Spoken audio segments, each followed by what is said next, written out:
So tell me something. What do you really see right now? You just see someone lying on a cot. You can't see their face. You can't even see the face of the one who's supposedly administering treatment. Can't see much of anything. Anything. And yet, there's all kinds of explosions going on, right? Taliban today condemning the attack. Tonight, with as many as 1,000 Americans still in Afghanistan, it's a race against time as the August 31st deadline for American forces to withdraw just days away. I think you'll see jihadists. Look at these eyes, but then look over here. One eye. Lobo Institute? What the heck is that? I know what this is. That's the eye of the Antichrist from the book of Zechariah, telling you that the Antichrist throws a symbol in your face, a one-eyed symbol. Swarming to Afghanistan right now. They'll want to be there for the 20th anniversary of the attack, September 11th, and it is. Okay, minds have already been conditioned with those words. The attack, September the 11th. By the way, September's 9, the 11th is 11, 9/11 code on what we call 9/11.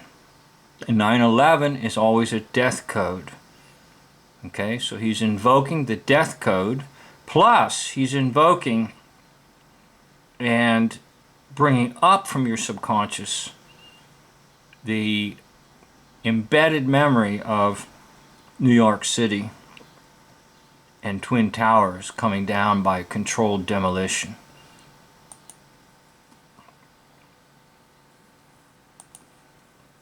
A good thing, obviously, for the United States' interest in the region and our overall counterterrorism efforts. Despite the warnings, the president stubbornly sticking to that deadline. I've instructed the military, whatever they need, if they need additional force, I will grant it. But the military... Okay, it's just all an act. He's acting like he's incompetent. He's acting like he has dementia. He's acting like he can't think. It's an act by an actor. And most likely it's Tim Allen. Now I know you might disagree. That's okay. I don't care. You can disagree and you can tell me it's someone else. It doesn't matter. The most important thing is it's an actor. It, he, she, it. The chairman of the Joint Chiefs, commanders in the field have all contacted me one way or another, usually by letter. What? Let's hear it again. Contacted me one way or another, usually by letter. So, they write a letter, put it in an envelope, put a stamp on it, and take it to the mailbox. Can't you see? War is fake. They contacted me by letter. Now, it might also be a reference to witchcraft because letters are numbers, and the configuration of letters as well as the configuration of numbers creates a spell. They contacted me by letter?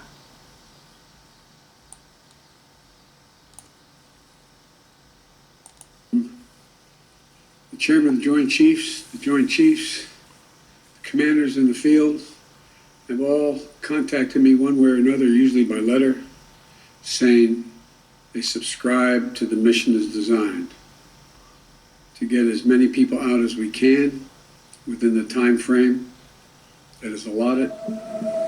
For those still struggling to get out, every day is... Notice how they cut him off rather quickly. Again, that's kind of that's intentional too, to kind of subtly say to you, oh, he's incompetent, so we got to cut him off. Now, they always have people on cell phones, and the reason for that is because the cell phones are primary means of communication these days, and they want all these fake news stories to spread. So you're always seeing people with cell phones, especially when there's some kind of a tragedy. There's people standing there with a cell phone, either videoing it or calling somebody. With dread and uncertainty. Haywad is an American citizen. His wife and 2 small children are as well, living in Southern California. Last month, his wife and kids went back to Afghanistan to visit a sick family member. Notice she said wife and kids. The correct word should be children. Kids are goats. Now they're trapped. We have been trying everything possible to get them out, but there is no way. We have tried everything to do so, but we cannot, unfortunately.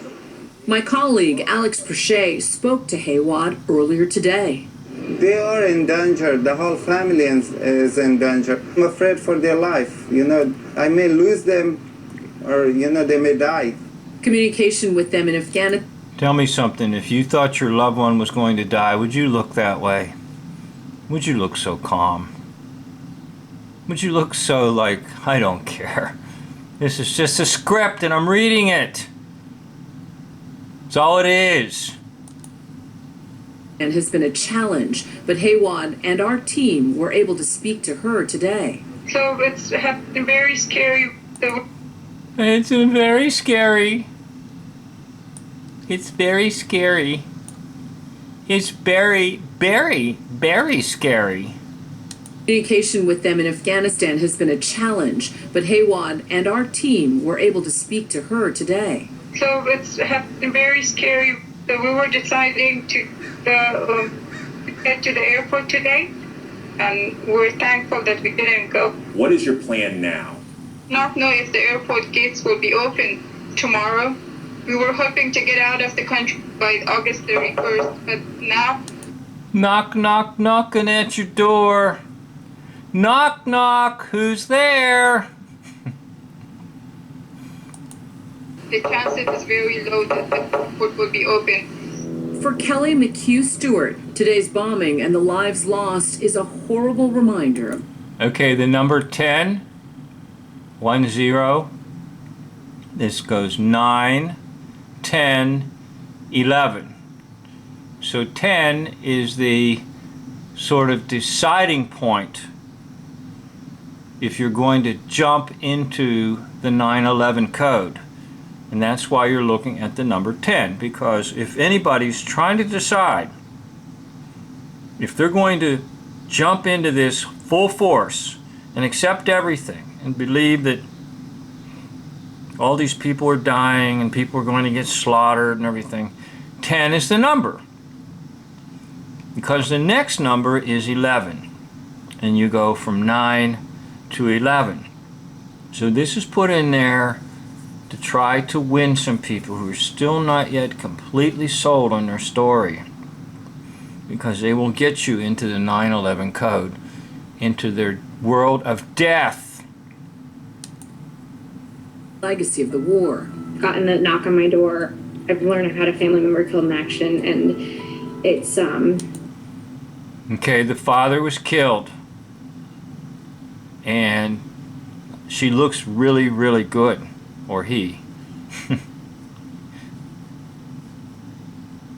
Really good. No tears, no sign of sadness, no sign of sorrow and bereavement. it's so difficult.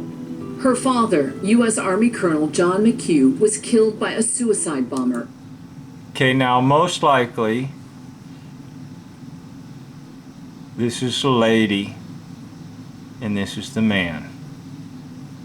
And most likely she is just standing on a little bit of a platform to make it look like this is the male.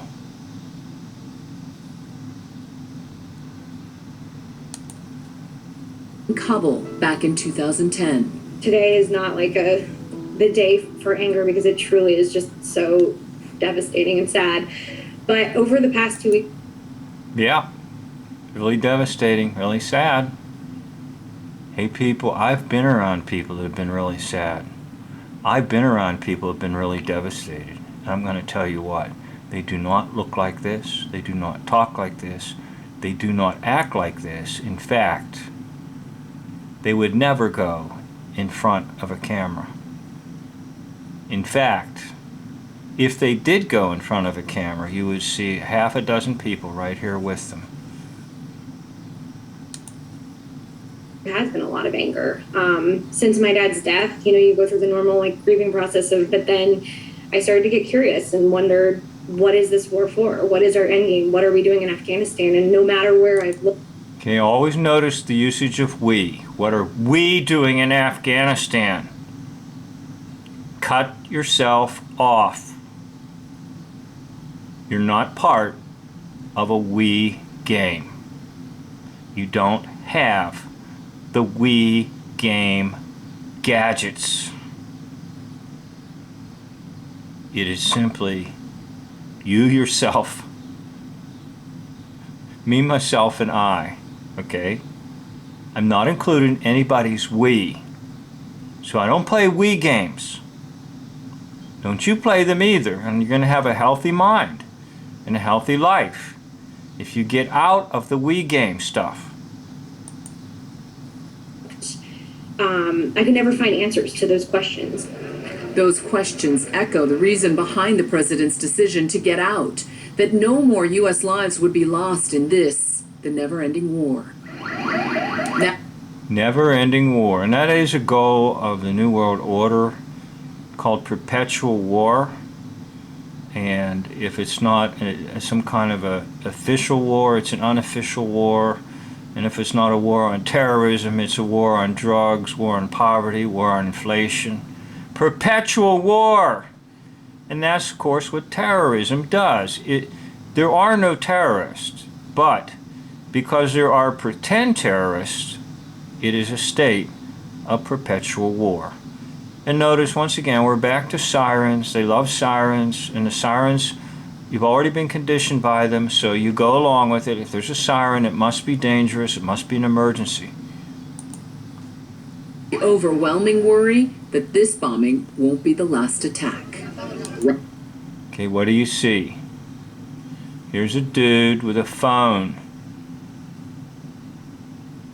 Now, it's possible that this phone is he is the instructor. It's possible. Because notice his eye contact and his sort of demeanor. Now he's telling them how to fake somebody being hurt. Now notice, you really don't see anything at all on this so-called injured individual, do you? Nothing. Now our focus is actually going forward, ensuring that another attack of this nature does not occur, because as you know, typically the pattern is multiple attacks. Typically, as you know. All those phrases kind of pull you in as if you've always been part of this and you're smart and you know all about terrorisms. Which is why 6,000 American troops are still in Afghanistan, executing one of the largest humanitarian airlifts in history. We will not be deterred by terrorists. We will not let them stop our mission. We will continue the evacuation. The bravery of those troops in... Okay, there's really no bravery involved. They're just doing a lot of filming, trying to convince people there's something happening when there's nothing happening. And they're just sort of imitating the fake pullout in Saigon in the Vietnam War. Just kind of replaying a drama that they already played. So it's all drama, it's all theater, it's all fake, and ending once again with words of Dave J. Nobody died and nobody got hurt in Afghanistan End of video.